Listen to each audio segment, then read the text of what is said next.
નમસ્કાર, VTV news સાથે હું આપની સાથે જુહી। સૌથી પહેલા વાત કોંગ્રેસના ઉમેદવારોની જાહેરાતમાં હજુ પણ વિલંબ થશે। મહત્વનું છે કે કેટલીક સીટો માટે હજુ પણ નામની અસમંજસ છે, તો બીજી તરફ કોંગ્રેસે પોતાના સમીકરણો બદલ્યા છે।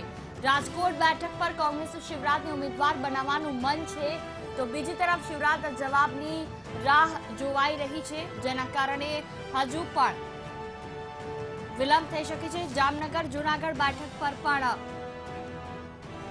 વિલંબ। જામનગરમાં હાર્દિકને ટિકિટ આપવા માટે કોંગ્રેસ મક્કમ છે। જૂનાગઢમાં ભગવાન બારડને ટિકિટ આપવા માટે મક્કમ છે। પાટણ બેઠક પરથી અલ્પેશ ઠાકોર લડશે કે જગદીશ ઠાકોર, તે એક સવાલ।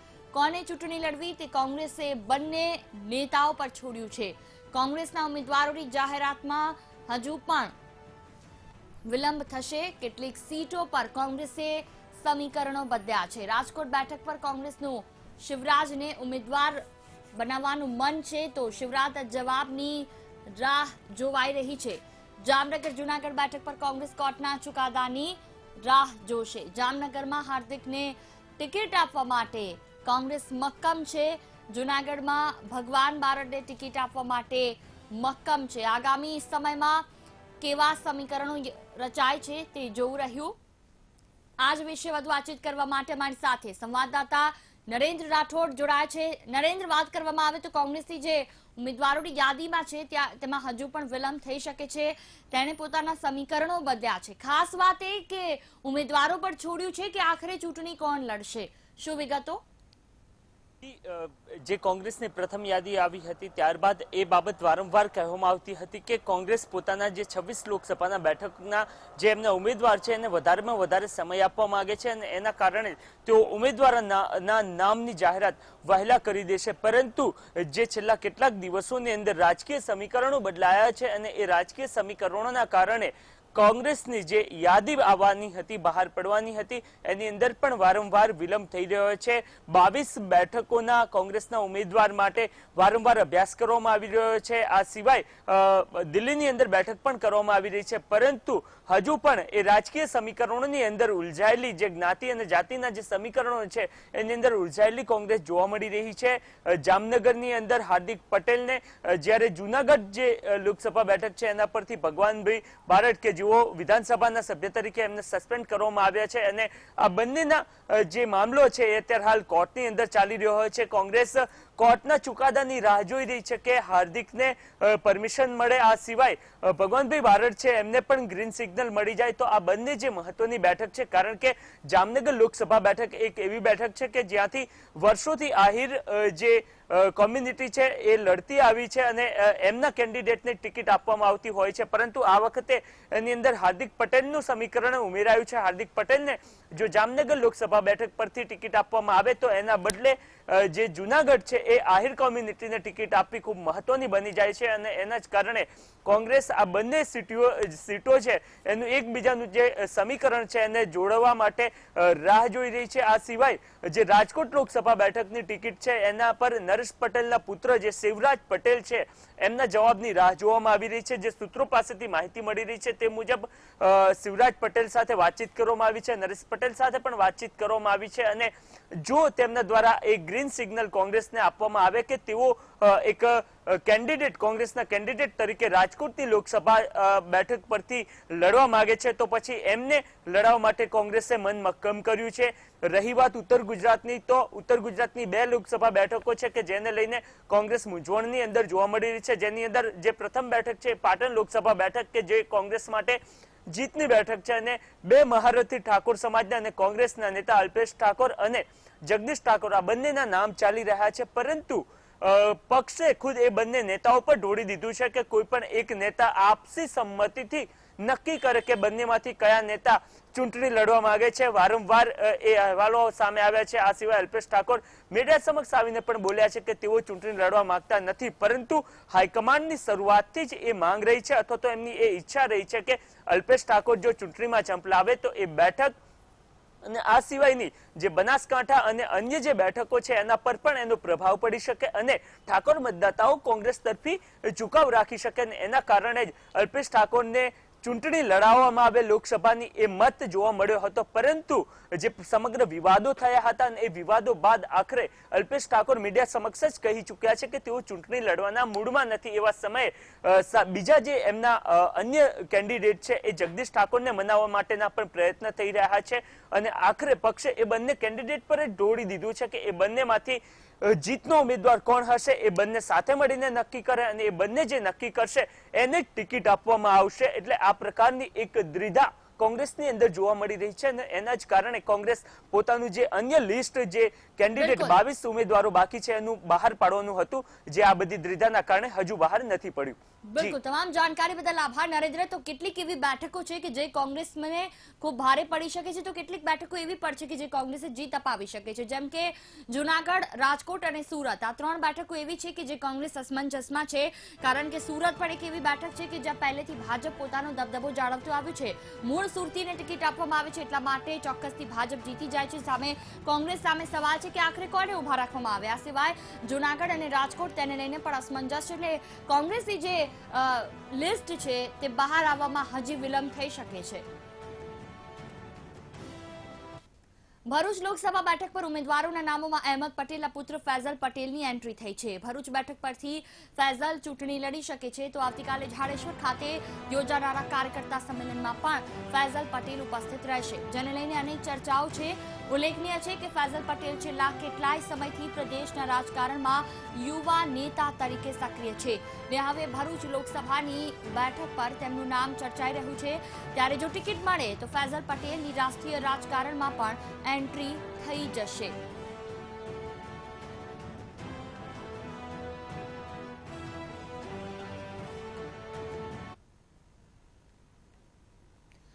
ગુજરાતની બાકી 25 બેઠકો માટે ભાજપનું દિલ્હીમાં મંથન ચાલી રહ્યું છે. કેન્દ્રીય ચૂંટણી સમિતિની બેઠકમાં ગુજરાતના સાંસદોની કામગીરી મુદ્દે ચર્ચા કરાઈ, ત્યારે વર્ક કાર્ડના આધારે ભાજપ કેટલાક સાંસદોને રિપીટ પણ કરી શકે છે. મળતી માહિતી અનુસાર ગુજરાતમાં ભાજપ 12 જેટલા સાંસદોને રિપીટ કરી શકે. વડોદરાના સાંસદ રંજનબેન ભટ્ટને ભાજપ ફરી ટિકિટ આપી શકે છે. સુરતથી દર્શનાબેન જરદોશે, ખેડાથી દેવુસિંહને ભાજપ રિપીટ કરી શકે. આ ઉપરાંત પીએમ મોદીના નજીકના ગણાતા CR પાટીલને પણ રિપીટ કરાય તેવી પૂરેપૂરી શક્યતા છે. છોટાઉદેપુરના સાંસદ રામસિંહ રાઠવાને ભાજપ ફરીથી ટિકિટ આપશે. કચ્છના સાંસદ વિનોદ ચાવડા અને રાજકોટથી મોહન કુંડારિયાને ફરી તક મળી શકે છે, જ્યારે જૂનાગઢના સાંસદ રાજેશ ચુડાસમાને રિપીટ કરી શકાય છે. જામનગરથી પૂનમ માડમ અને સાબરકાંઠાના સાંસદ દીપસિંહ રાઠોડને ભાજપ રિપીટ કરી શકે છે, તો આ સાથે ભરૂચના સાંસદ મનસુખ વસાવાને પણ રિપીટ કરી શકાય છે. દાહોદથી જસવંતસિંહ ભાભોરને ફરી તક આપી શકાય છે.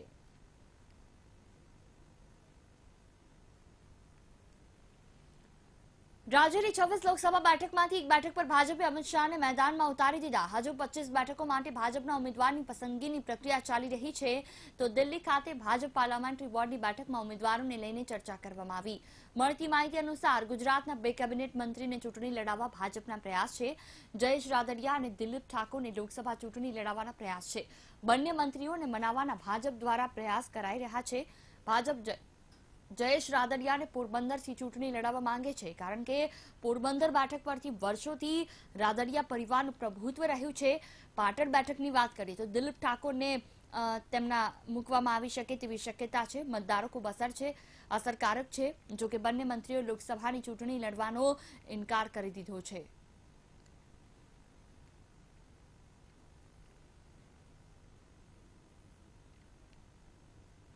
પૂર્વ મુખ્યમંત્રી શંકરસિંહ વાઘેલાના પુત્ર મહેન્દ્રસિંહ ફરી ભાજપમાં જોડાઈ શકે છે. 2017માં રાજ્યસભાની ચૂંટણી બાદ કોંગ્રેસ છોડી ભાજપમાં જોડાયા બાદ મહેન્દ્રસિંહે ટૂંકા ગાળામાં ભાજપમાંથી રાજીનામું આપ્યું હતું. ત્યારે હવે આગામી 26મીએ મુખ્યમંત્રી રૂપાણીની હાજરીમાં ફરીથી તેઓ ભાજપમાં જોડાઈ શકે છે. સાબરકાંઠામાં ભાજપના કાર્યક્રમમાં મહેન્દ્રસિંહ ફરીથી ભાજપનો ખેસ ધારણ કરી શકે છે. ભાજપમાં જોડાયા બાદ સાબરકાંઠા બેઠક પરથી ઉમેદવારી પણ કરી શકે છે.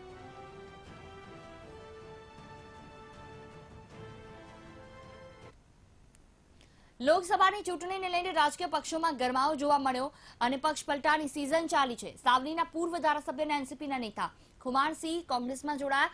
કોંગ્રેસના પ્રદેશ અધ્યક્ષ અમિત ચાવડાએ તેમને ખેસ પહેરાવી તેમને આવકાર્યા હતા અને કુમારસિંહ ચૌહાણ ફરીથી કોંગ્રેસમાં જોડાતા કોંગ્રેસના સ્થાનિક ઉમેદવારને લાભ મળશે તેમ અમિત ચાવડાએ કહ્યું.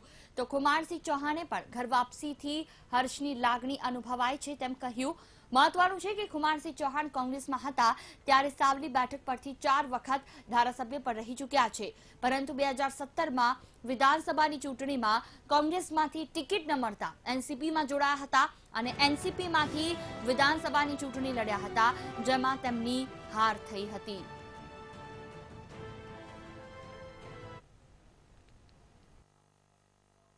ની ચૂંટણીમાં થોડુંક મનદુખ થયું. પરિણામે છાતી પર પથ્થર રાખીને કોંગ્રેસ છોડવી પડી. વર્ષો સુધી ભાજપની સામે વિધાનસભા, તાલુકા પંચાયત, સહકારી માળખાની ચૂંટણીઓ હોય તો ઝઝૂમ્યો છે. ભાજપના કોઈ કાવા દાવાની અંદર, ભાજપની કોઈ લાલચમાં આવ્યા વગર જિલ્લામાં, તાલુકામાં કોંગ્રેસ કેમ મજબૂત બને? ગત વિધાનસભાની ચૂંટણીમાં પક્ષથી નારાજ થઈ અને પક્ષથી દૂર થયા હતા,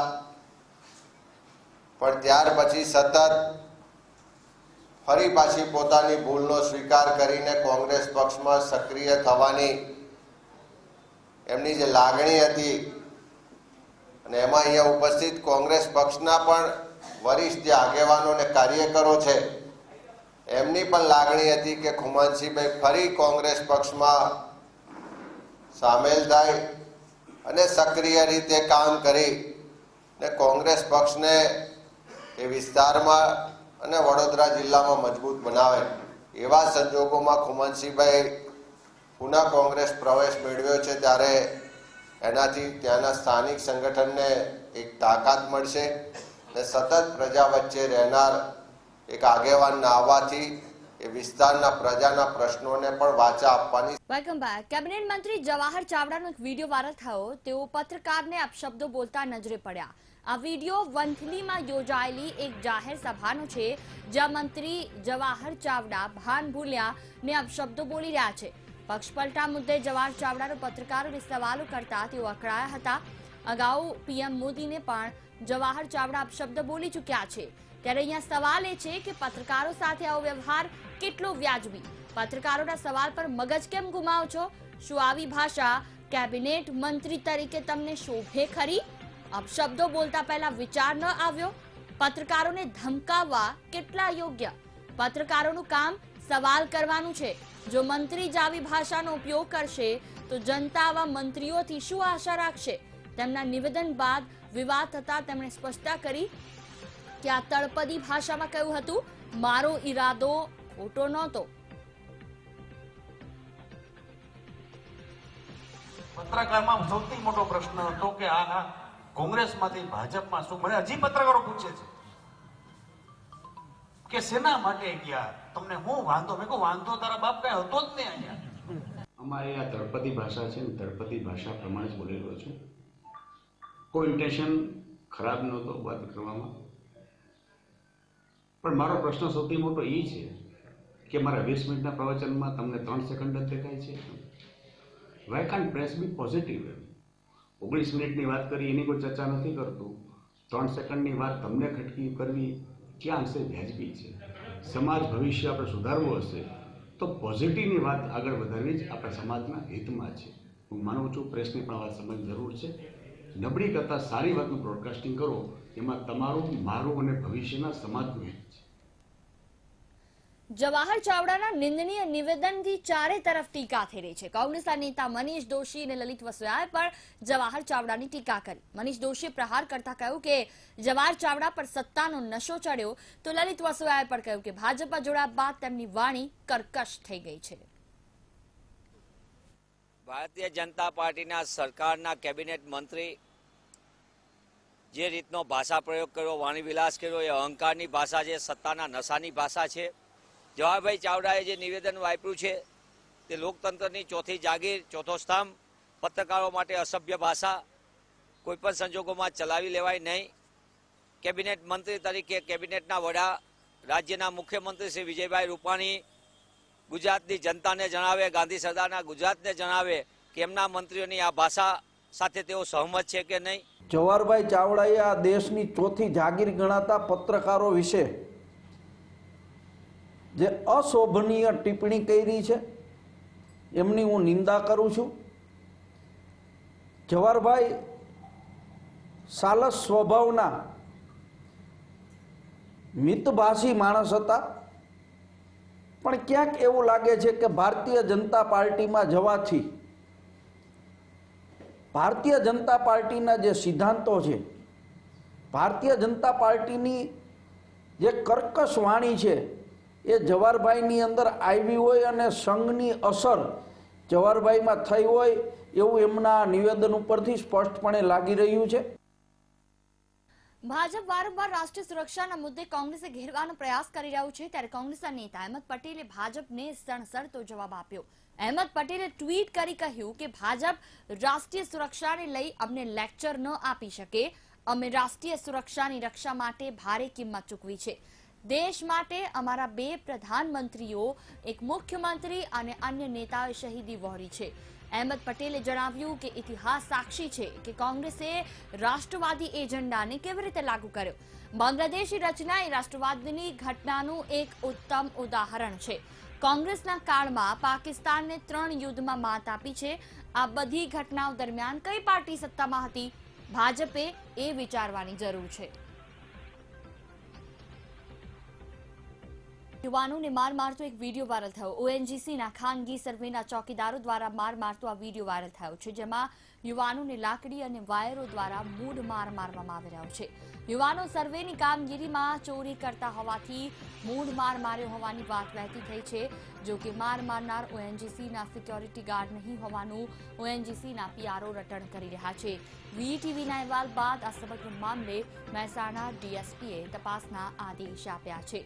વિડીયોમાં ભોગ બનનાર અને માર મારનારને શોધવા પોલીસને આદેશ કર્યા છે. જો કે કોઈ વ્યક્તિએ આ મામલે હજી સુધી ફરિયાદ નથી કરી, જેને લઈને ઓળખ થયા બાદ કોઈ ફરિયાદ નહીં કરે તો પોલીસ જાતે જ કાર્યવાહી કરશે.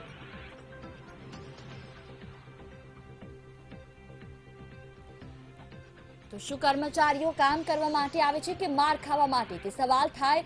કેમ પોલીસે હજી સુધી કોઈ તપાસ હાથ નથી ધરી? યુવાનોને માર મારતો આ વિડીયો, શું ગુજરાત સરકાર કાયદો અને વ્યવસ્થામાં નિષ્ફળ ગઈ છે? કેમ યુવકોને માર માર્યો? વીટીવી જો કે આ વિડીયોની પુષ્ટિ નથી કરતું. ચોરી કરી તો પોલીસ ફરિયાદ કેમ ન કરી?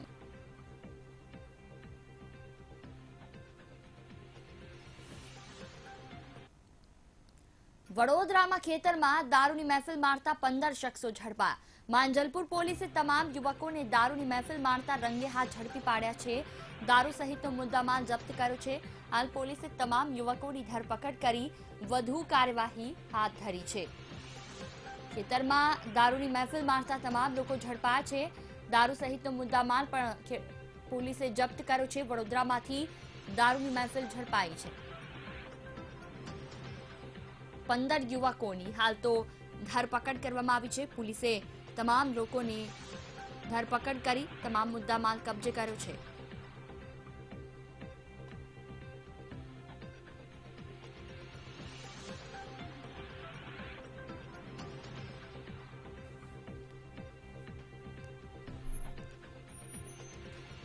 તો પોલીસે રંગમાં ભંગ પાડ્યો. વડોદરામાંથી દારૂની મહેફિલ ઝડપાઈ છે. 15 યુવાનોની ધરપકડ કરી છે અને વધુ કાર્યવાહી હાથ ધરી છે.